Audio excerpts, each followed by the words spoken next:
Hi my loves, welcome to another video.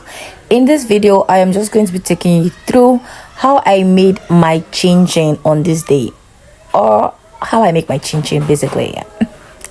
So nothing serious, nothing much. It's just me measuring every ingredient that I'm going to be using to make my chin chin, which you're going to see in the description box below if you just go through the channel. So this is me measuring and leveling my baking powder, which is very important. Okay, you want to ensure that everything that you're doing is accurate. All of your measurements, from your flour to your baking powder to your salt to your nutmeg, everything is leveled, filled to the brim, and then leveled. So this is just me measuring my nutmeg with the measuring spoon. And one of the ingredients that we use to make our chin chin is the eggs. So I'm just cracking the eggs in a cup, and I'm going to mix that with the water for the chin chin, the measured water I'm going to be using to make the chin chin. So let's just keep watching, guys.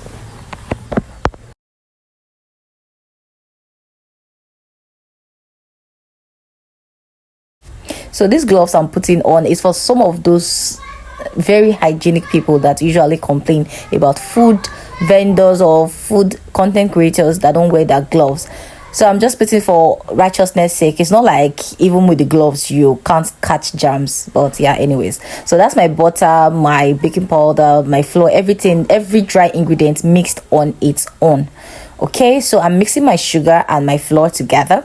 And one thing about all of these things that you do, you have to ensure that you are mixing properly, like every ingredient is mixing. You know, when you cook your food and then you don't mix your Maggi very well, you start to taste the Maggi separate from the food. So you want to avoid that as well. So mix thoroughly. When you put your butter, mix thoroughly, ensure that everything is well mixed.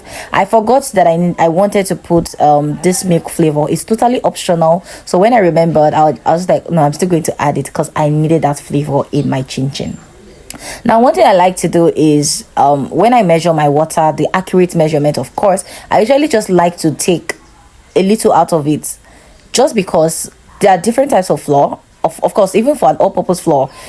So when you have a fresh flour, it doesn't consume as much water as a flour that has already stayed, in the store. So it can change. Okay, the ratio of water that you'd use can change. So I usually just like to adjust. It's easier to adjust your water quantity, than when you have put it. There's no remedy for when you have put it inside your flour. I hope I make sense actually.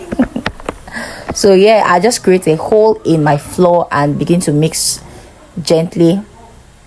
And yeah, look at the glove. It's pulled out. So I just have to wash my hands properly and stuck to my hands because I'm mixing now. And since it's a nylon glove, it's always going to remove. So there was absolutely no point. So I'm just mixing and mixing gently. Now look at the water I kept aside. I can now begin to use the water bit after bit, and just when I need it, I just put, because I want my chin chin to have a particular texture.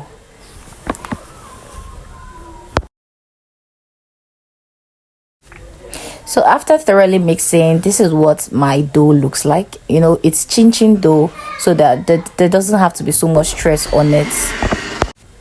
So I'm basically just cleaning my surface area because that is where I'm going to be cutting and working. So I'm just dusting the surface area because we don't want any stickiness, like no stickiness. So you want to ensure that you dust your surface area properly, in a very measurable amount, so that you don't make your dough dry.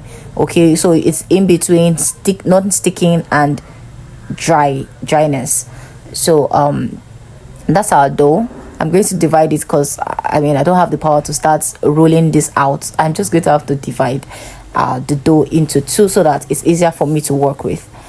Now, if you have the strength to roll out everything at once, you can totally do that. It is fine. This is optional. This is my preference. So I'm going to work with this dough first of all.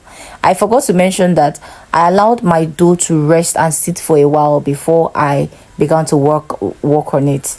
So I'm just going to roll out my dough now. Same thing here. Dust your rolling pin, very important, so that your dough is not sticking and you want to do everything in a very minimal amount so that you don't dry out your dough. Okay.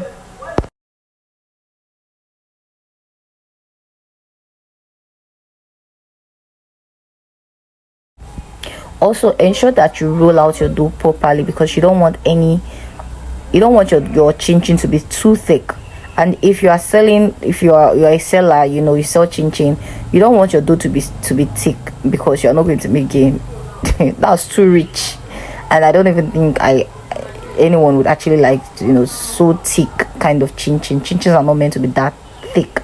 Okay, so this is me just cutting, and we've prepared everything. Dusting my tray. That's where I'm going to be putting my chin chin after I cut them in the pieces that I want. I'm not using my chin chin cutter or the pizza cutter, so you can use either to achieve this, but I'm going to use what I have. So yep, so this is me just picking it up. You're seeing the way I'm picking it up, right? Because you don't want to distort the shape of your chin chin, because this is flour, it's a dough. So any little thing that you do will make your chin chin rough, and it's going to show after you are done frying. So you want to try as much as to avoid all of that. You want to pick it up from the bottom. Now this is the chin chin after frying. It looks so good, and it tastes even better. Now this is me just doing the second half of the dough. So because I wanted to show you guys what it was like cutting it like on camera, I was doing it this way, but that's the very wrong way. This is now that like the way I'm cutting it now is the right way to cut your chin chin, because you want to see what you are cutting. Okay, you want to see what you're cutting. The other way you're not going to see it, but this way you're going to see it. Now this is the whole of the chin chin, guys. It looks so good and it looks so lovely. I'm going to write the recipe in the comments, no, in the description box. Thanks guys for watching my video. See you in another one. Bye.